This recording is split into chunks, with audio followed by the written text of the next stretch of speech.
습니다. 그 자세한 조국에 관련되는 비리에 관한 뉴스는 언론사에서도 매일같이 이제 쏟아내고 있습니다. 이것도 조국에 관련된 어떤 하나의 독특한 양상이라 할 수 있는데요.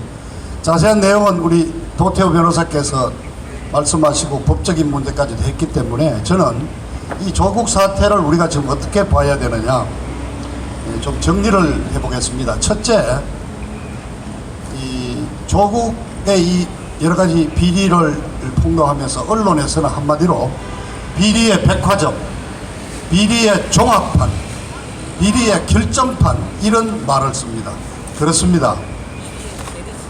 이 웅동중학교라는 게 찾아보면은 그 진해, 창원, 지금 진해죠.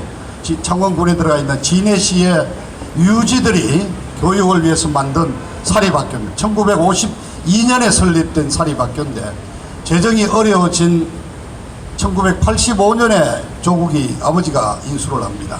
그러고 나서 이 웅동중학교가 가지고 있는 재산, 땅과 건물 이걸 가지고 이 집안에 정말 이 말하자면 재산 증식이 시작되는데 한마디로 말해서 상속세, 증여세 단 한 푼 내지 않고 은행 돈 떼먹고 국가 지원금 떼먹고 기술 공기업 기술보전기금 떼먹고 이런 방식으로 학교 하나를 가지고 좌우간 가족이 이사장 교장 이런 걸 겸하면서 그냥 재산을 불렸습니다.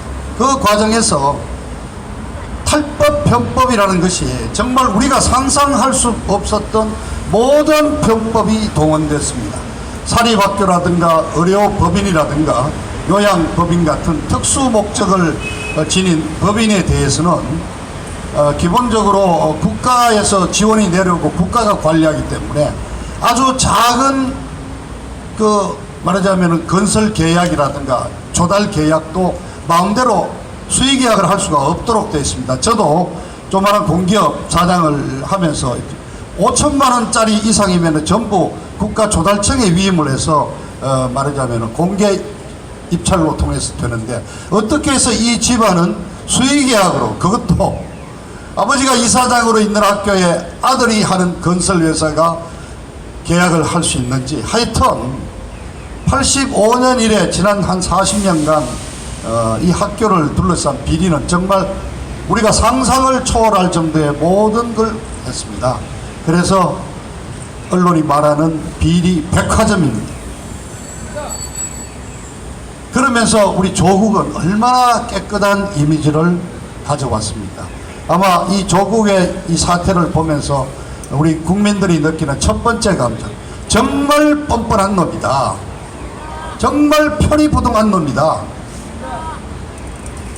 그렇게 해서 첫 번째 저는 제일 큰 의미가 이 운동권, 좌빨들의 그 부도덕함, 아주 말하자면 이러한 비열함, 겉으로는 정인이 혁명이니 개혁이니 큰 구호를 외치면서 뒤로는 자기들의 이해관계에서는 정말 돈을 벌려고 온갖 탈법 불법을 저지르는 이 좌빨 운동권들의 그 민낯이 그대로 드러났다 하는 점이 가장 큰 어떤 하나의 특징이라고 했습니다.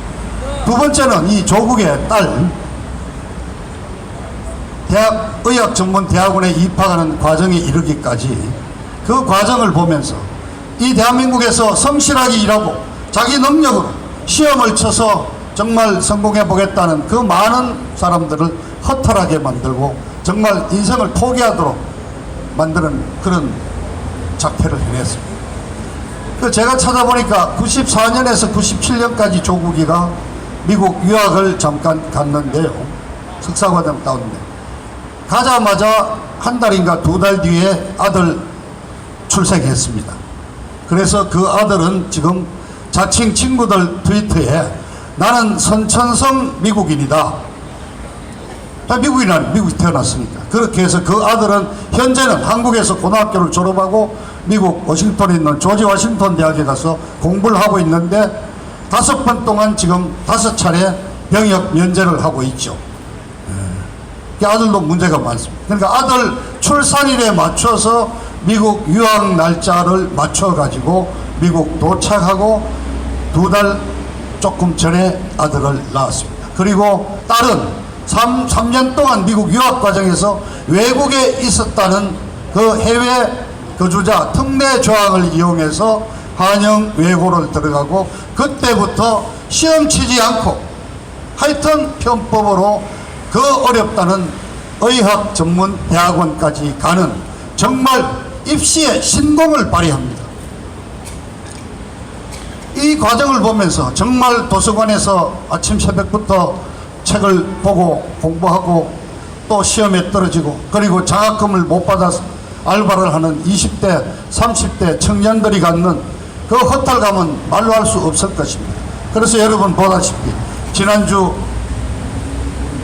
대학생들이 금요일날 촛불 집회를 고대와 서울대에서 했고 또 서울대가 모레 28일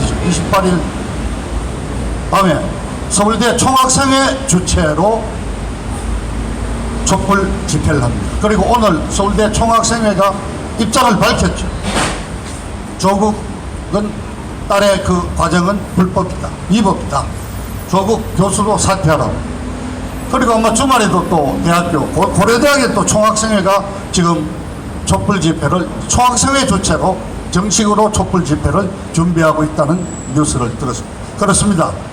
대한민국의 미래를 짊어질 2030 젊은 세대가 이제 들고 일어났습니다. 우리에게는 정말 반갑고 천군만마 같은 뉴스입니다. 저희들은 그 젊은이들 집회에 우리가 태극기 들고 괜히 가서 방해하지 말고 그 대학 총학생회의 지시에 따라 지켜보면서 우리는 지갑을 열면 되겠습니다. 서울대 총학생회 보고를 보니까 토요일날 하고 나서 동문 그 홈페이지에 주최하는 비용이 들었다고 그 공고를 냈더니 지난 주말 사이에 동문들이 1,100만 원을 보내왔다고 했어요. 그런데 실제 경비가 140만 원 들었고 다시 준비하는 경비를 다 제하고 남는 것은 학교 그 학생들에 대한 장학금으로 돌리겠다고 합니다. 우리는 동문들 계신다면은 그런 방식으로 지원을 하면서 자, 젊은 세대가 문재인 이 좌빨 정부의 그 위선과 허구를 이제 깨달았습니다. 아마 더 큰 반향으로 울려 퍼질 것이라고 생각을 합니다. 자, 세 번째. 자, 문재인이가 여러분, 조국이 지명 철회하겠습니까? 조국이가 또 스스로 물러나겠습니까? 또 왜 그럴까요? 그 이유를 제가 좀 설명을 드리겠습니다. 어떻게 보면 이 조국의 비리 사태는 문재인 좌빨 정부가 들어선 지 지난 2년 남짓 이자들이 해오던 그 각종 여러 가지 실책과 실정 그리고 이념에 사로잡혀서 현실을 도외시하고 고집불통으로 해오던 여러 가지 그런 실정의 총체적인 어떤 결정판이라고 할 수가 있습니다. 그런데 여기에서 중요한 건요, 조국이가 굉장히 실세였습니다. 지금도 실세입니다. 이 정부 종북 주사파들이 청와대를 장악하고 있는 이 문재인 정부에서 실세는 어떤 것이 실세인지 여러분께 제 나름대로 말씀. 여기에서는요 제일 중요한 게 전대협 서열입니다. 여기에는 학번이라든가 나이라든가 또는 지방 같으면 뭐 학렬이라든가 이런 게 통하지 않습니다. 전대협에서 무슨 직책을 맡았느냐 그 서열입니다. 그래서 국회 재선까지 한 사람이 비서관으로 청와대 비서관으로 수석이 아닌 비서로 가는 정도로 이쪽은 전대협 서열이 확고했습니다. 그러나 더 중요한 서열은 북한과의 관계입니다.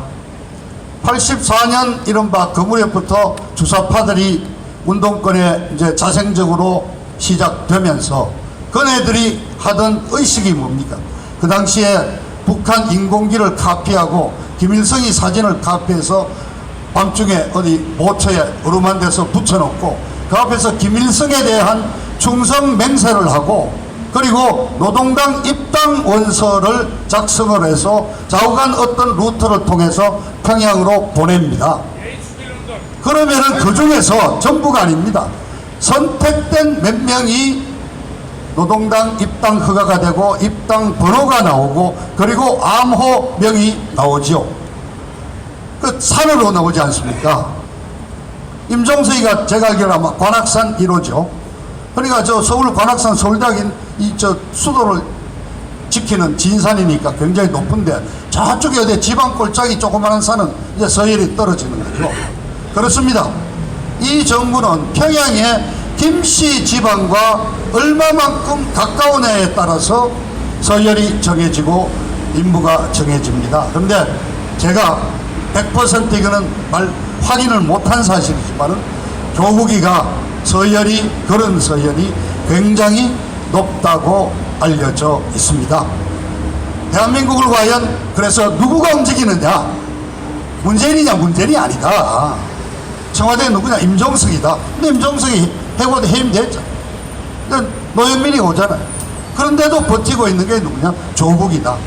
조국이가 지난 2년 남짓 문재인 청와대 완전히 이끌어왔습니다. 그 인사 조국이가 다 했지 않습니까? 그리고 또 조국이는 민정수석으로서 지난 2년 남짓 대한민국의 모든 정보를 장악했습니다. 심지어는 자기네 동료라고 할 수 있는 종북 주사파 청와대 비서관들의 정보까지도 갖고 있죠. 조국이가 굉장히 셉니다. 조국이가 좌우한 이 문재인 정권의 큰 한 축을 맡았기 때문에 함부로 손을 못 대고 여러 가지 내년 이후의 상황을 고려해서 조국이를 지금 법무부 장관으로 임명할 수밖에 없는 상황이 오게 된 것입니다. 지난번 몇 명 인사를 8명인가 할 때 그 통일부 장관관 김현철이라는 그 학자 굉장히 종북적인 활동을 많이 해서 우리 언론에서 조중동에서 김현철이만은 안 된다고 그랬는데 그때 돌아다닌 얘기가 북쪽에서 김정은이가 아마 인사를 한 것 같다. 그렇습니다.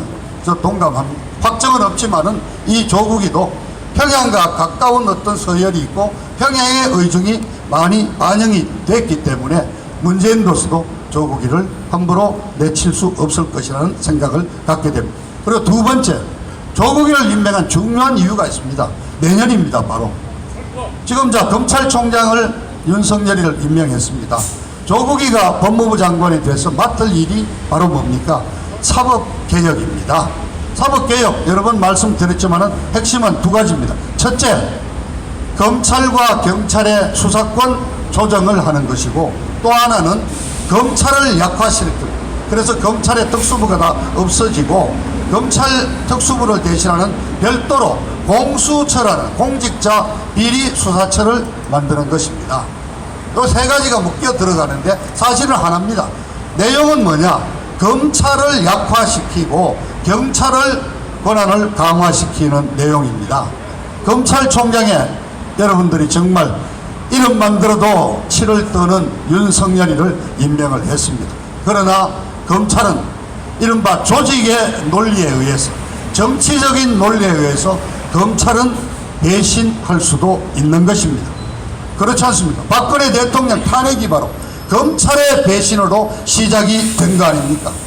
최순실이 비리를 수사라고 했던 그 특별검사 발표에서 느닷없이 박근혜 대통령한테 서면 조사 한 번도 안 해놓고 느닷없이 최순실의 국정농단의 공동정범이라고 대통령을 검찰이 바로 공소를 해버렸지 않습니까? 그걸로 박근혜 대통령에 대한 탄핵이 시작이 되는 것입니다. 그래서 우리 존경하는 김평우 변호사가 그때 우리 위성적 편지를 통해서 그렇게 봤을 때 자기는 황교안 그 당시 권한대행도 공동의 책임을 져야 되는 공범자다라고 지적을 했던 것입니다. 자, 검찰의 배신을 경험한 이 문재인 정부도 그렇게 믿을 수 있는 윤석열이지만 윤석열이 믿을 수가 없는 거죠. 또 한 번 윤석열이 또 한 번 더 배를 바깥하면 되는 거죠. 검찰 조직을 완화하게 해서 검찰의 수사권을 전부 경찰로 이관하는 것입니다. 방금 말씀드린 대로 검찰은 나름대로야 좀 똑똑하고 또 조직적인 논리에 움직이는 집단이기 때문에 검찰은 약화시키고 그 대신 말 잘 듣는 사냥개 경찰을 동원하겠다는 겁니다. 경찰은 인력이 얼마입니까? 한 30만 되죠 아마. 자, 그래서 경찰이 수사권을 가집니다. 자, 여러분 경찰관이 와서 그냥 데리고 갑니다. 검찰은 그런 인력도 없었습니다만은. 그래서 장관 검찰을 만만한 사냥개로 데리고 가겠다. 그리고 공직자 비리 수사처를 만들어서, 이건 누가 임명합니까? 대통령이 임명하는. 쉽게 말하면은 검찰총장 법무부 장관도 필요 없이 대통령이 직접 부릴 수 있는 아주 그냥 사법기관을 하나 만드는 것입니다. 여기에는 공직자가 다 해당이 됩니다만은 공직자가 퇴직하고 나서도 2년 이내는 이 수사 대상으로 되어 있습니다. 대한민국 공직자 꼼짝 못하는 거죠.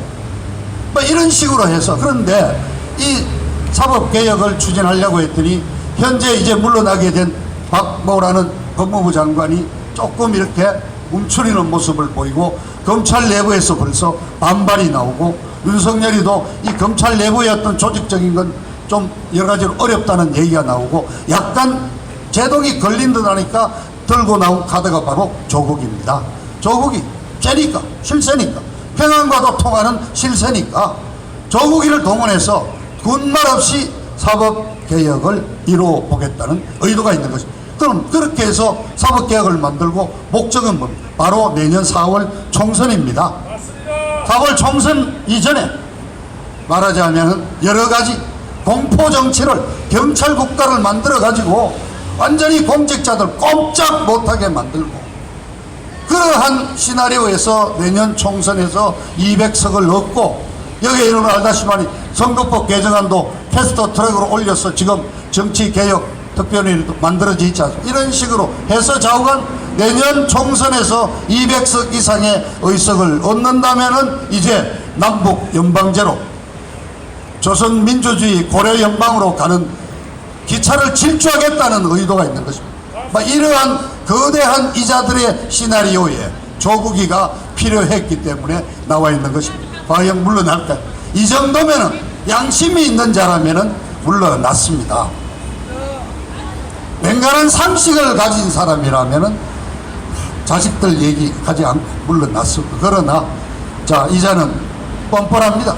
어제 뭐 약간의 유감이라는 말 하고, 그냥 오늘은 또 검찰개혁 정책 발표를 하고 달려가지 않습니까? 자, 문제가 많습니다. 절대 물러나지 않습니다. 그래서 우리도 여러분 하는 수 없습니다. 끝까지 버티셔야 합니다. 그런데 이 시간 다 됐습니다. 이거 한마디는 해야 됩니다. 자유한국당에게 우리가 기대를 했습니다. 토요일 날 장애 집회도 있고 결사적으로 막다 그래. 그래서 우리가 요구한 것은 특검 바로 요청하라. 그리고 국회 차원에서는 국정조사도 요청하라. 그리고 저는 한 의원 110명 사퇴해서 받아가지고 나경원이가 주문에 넣고, 이거 관철이 안 되면은 우리 청문회 거부하고 국회, 정기국회 거부한다고 나와야 된다고 그렇게 촉구를 했어요. 그런데 여기 대한문로 버스 타고 오는 중에 뉴스가 떴대요. 9월 2일, 3일 이틀 동안 하기로 뭐 합의가 지금 됐다 그러는데, 청문회를 하면은 결과적으로 요식 행위를 갖춰주는 꼴이 돼버리지 않습니까? 청문회 여러분 보셨지 않습니까? 자유한국당에서는 하루가 아니라 이틀로 했다는 걸 아마 전과로 내세우면서 또 변명을 하겠지만은, 청문회 보셨잖아요. 기억 안 난다 그러고 모르겠다 그러고 자료 나중에 제출하겠다 그러고, 장관 하루만 그냥 망신당하면은 끝나는 거지 않습니까? 자, 그런데 이 일정에 따르면은요, 이 문재인 대통령이 이른바 그 청문 보고서가 안 올 경우에 청문 보고서를 보내달라고 요청하는 기간이 9월 3일부터 시작돼요. 벌써 청와대 그 얘기 나옵니다. 3일날 청문회 끝나자마자 우리는 바로 청문 보고서 보내달라고 그래가지고, 그러고 나서 15일 안에 임명할 수 있죠. 그런데 태국하고 뭐 동남아 3개국 방문하는 일정 벌써 발표가 됐지 않습니까? 아마 이번에도 똑같이 저 태국이나 어디 거기에서 전자결제로 조국이 결제하고, 국내 떠들썩한 거 다 피해가지고 외국 가서 나들이 하고 오는 시나리오대로 지금 가고 있는 겁니다, 여러분. 자, 하여튼 청와대 앞에서는 지금 뭐 다른 단체들은 뭐 농성도 하고 있고 서명도 하고 그렇습니다. 우리도 하여튼 장관 이번 이 조국이는 결국 문재인과 이제 공동 운명 체임을 스스로 이제 자기들이 아주 커밍아웃 했습니다. 조국이를 꺾어내리면 문재인도 이제 내려옵니다. 하여튼 이 조국이를 끌어내리는 이 투쟁에 많은 아이디어를 내주시고 하여튼 저희들도 끝까지 하여튼 싸웁시다. 감사합니다.